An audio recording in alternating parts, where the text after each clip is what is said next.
देश में सबसे अब तक का बैंक घोटाला सामने आया है। इस बार 10,000, 20,000 और 22,000 जो करोड़ था उसका भी आंकड़ा पार कर गया है। 34,615 करोड़ का घोटाला हुआ है। फिर से एक बार सुन लिए, 34,615 करोड़ का घोटाला हुआ है। एक तरीके से बताया है कि 14,000 करोड़ के आसपास में जो DHFL के निदेशक हैं उन्होंने फर्जी लोन मतलब हाउस लोन उन्होंने एक तरीके से काल्पनिक लोन दिया है और उसका फायदा उन्होंने खुद ही अपने आप में ले लिया है। और 1800 करोड़ के आसपास में भारत सरकार का जो PM हाउसिंग पर जो सब्सिडी मिलता है उसके अंतर्गत उन्होंने 1800 करोड़ का एक तरीके से सब्सिडी भी सरकार से ले लिया है। जैसा कि 2019 से पहले मामला सामने आया था, लेकिन लोकसभा चुनाव के समय ये मामले प्रकाशित नहीं हुए। अभी जब 17 बैंकों बैंक ऑफ इंडिया के नेतृत्व में CBI में केस दर्ज हुआ, तब इस मामले 2 दिन पहले प्रकाश में आया। और आप देखिए कि इसके बाद भी फिर वही होगा जैसे हर बार हुआ है कि जो लोन लेने वाले लोग हैं, जो फ्रॉड इन्होंने किया है, वो आराम से फिर से विदेश भाग जाएंगे। CBI हाथ पर हाथ धरी रहेगी।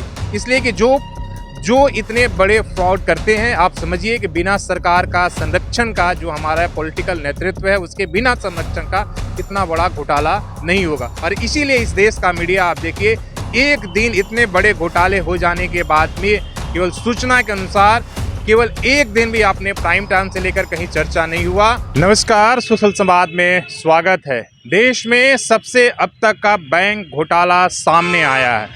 इस बार 10,000, 20,000 और 22,000 जो करोड़ था उसका भी आंकड़ा पार कर गया है। 34,615 करोड़ का घोटाला हुआ है। फिर से एक बार सुन लिए, 34,615 करोड़ का घोटाला हुआ है। ये बात अभी CBI ने कुछ दिन पहले एक तरीके से बैंक ऑफ इंडिया के नेतृत्व में 17 बैंकों ने CBI में केस दर्ज कराई है।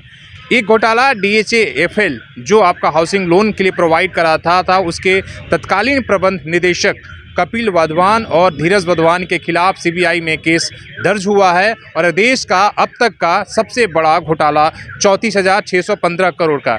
इससे पहले कुछ महीने पहले आपने जो ABG शिपयार्ड था उन्होंने 23,000 करोड़ का घोटाला किया था और घोटाला करने के बाद देश से फरार हो गए थे।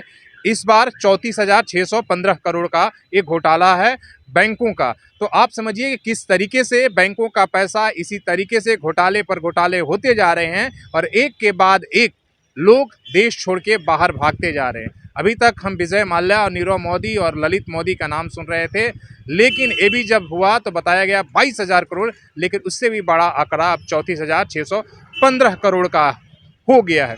CBI ने एक तरीके से बताया है कि 14,000 करोड़ के आसपास में जो DHFL के निदेशक हैं उन्होंने फर्जी लोन मतलब हाउस लोन उन्होंने एक तरीके से काल्पनिक लोन दिया है और उसका फ़ायदा उन्होंने खुद ही अपने आप में ले लिया है 14,000 करोड़ का। और 1800 करोड़ के आसपास में भारत सरकार का जो PM हाउसिंग पर जो सब्सिडी मिलता है उसके अंतर्गत उन्होंने 1800 करोड़ का एक तरीके से सब्सिडी भी सरकार से ले लिया है। ये वही लोग हैं जो लगातार सरकार को, जो सत्ताधारी पार्टी है, लगातार करोड़ों में चंदा देते आ रहे हैं 2014 के बाद से अभी तक। और एक घोटाला 2014 का नहीं, अभी तत्काल अभी वर्तमान जो सरकार है उस समय का है। तो जैसा कि 2019 से पहले मामला सामने आया था, लेकिन लोकसभा चुनाव के समय ये मामले प्रकाशित नहीं हुए। अभी जब 17 बैंकों बैंक ऑफ इंडिया के नेतृत्व में CBI में केस दर्ज हुआ, तब इस मामले 2 दिन पहले प्रकाश में आया। हालांकि अभी भी इस मामले पर आपने देखा ज़्यादातर जो बड़े चैनल और अखबार हैं उन्होंने इसे दबा दिया है। अखबारों ने जरूर सूचना के बारे में एक खबर छापी है।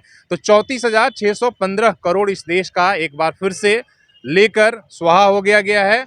और आप देखिए कि इसके बाद भी फिर वही होगा जैसे हर बार हुआ है। ये जो लोन लेने वाले लोग हैं, जो फ्रॉड इन्होंने किया है, वो आराम से फिर से विदेश भाग जाएंगे। CBI हाथ पर हाथ धरी रहेगी। इसलिए कि जो इतने बड़े फ्रॉड करते हैं, आप समझिए कि बिना सरकार का संरक्षण का जो हमारा पॉलिटिकल नेतृत्व है उसके बिना संरक्षण का इतना बड़ा घोटाला नहीं होगा। आपको पता ही है कि कुछ दिन पहले मतलब पिछले साल DHFL जो घोटाले करने वाले लोग हैं उन्होंने बेच दिया है और वो अभी दूसरे लोग चला रहे हैं। तो एक तरीके से खुद ही उन्होंने 14,000 करोड़ के आसपास में फर्जी हाउस लोन अपने आप ही अपनी कंपनियों को उन्होंने दिया और उसका फ़ायदा उठाया और 1800 करोड़ के आसपास में सरकार से सब्सिडी भी लिया। और कुछ पैसे उन्होंने चंदा में देकर आराम से इस मामले में अभी तक इस मामले को दबाया गया। तो एक तरफ इस देश की जनता आप देखिए किस तरीके से अपनी जीवन चलाने के लिए रोज़मर्रा संघर्ष कर रही है। उनकी जो आमदनी एक तरीके से घट गई है और सरकार के आंकड़े के अनुसार 80 करोड़ को उन्होंने 5 किलो अनाज फ्री में जो अनाज दिया जा रहा उसके भरोसे वो चल रही है। और दूसरी तरफ ये कुछ लोग 10,000, 20,000 करोड़ और 22,000 करोड़ और अब तो 34,000 करोड़ तक ये आंकड़ा पहुंच गया। घोटाले बैंकों से फ्रॉड करके आराम से यहाँ से निकल रहे। और ऐसा नहीं है कि पैसा सरकार का और आम आदमी का नुकसान ही हुआ। बहुत बड़ा एक निवेश जो है जो उत्तर प्रदेश सरकार के जो सरकारी कर्मचारियों का पैसा, पीएफ का पैसा DHFL में लगाया गया था, वो सारे पैसे कहीं ना कहीं स्वाहा हो गए हैं।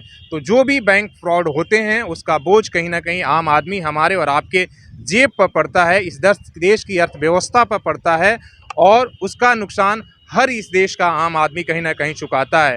तो इस बार भी वही होगा। 34,000 करोड़ के घोटाले में आप देखिएगा आराम से जो वाधवान बंधु हैं वो आराम से इस देश से निकल जाएंगे और केस चलता रहेगा और ये मामला भी धीरे धीरे दब जाएगा। और इसीलिए इस देश का मीडिया आप देखिए एक दिन इतने बड़े घोटाले हो जाने के बाद में केवल सूचना के अनुसार केवल एक दिन भी आपने प्राइम टाइम से लेकर कहीं चर्चा नहीं हुआ। और ये घोटाला आप ये नहीं कह सकते हैं कि बहुत पहले वर्तमान सरकार के कार्यकाल में हुआ है और आप इस जिम्मेदारी से बच नहीं सकते हैं। तो ये बस सूचना देनी थी और बतानी थी। आपकी क्या राय है इस घोटाले पर, आप क्या सोचते हैं, ज़रूर बताइएगा। अपने सहयोगी शेष राममूर्ति के साथ शशि भूषण, सोशल संवाद न्यूज़, झारखंड।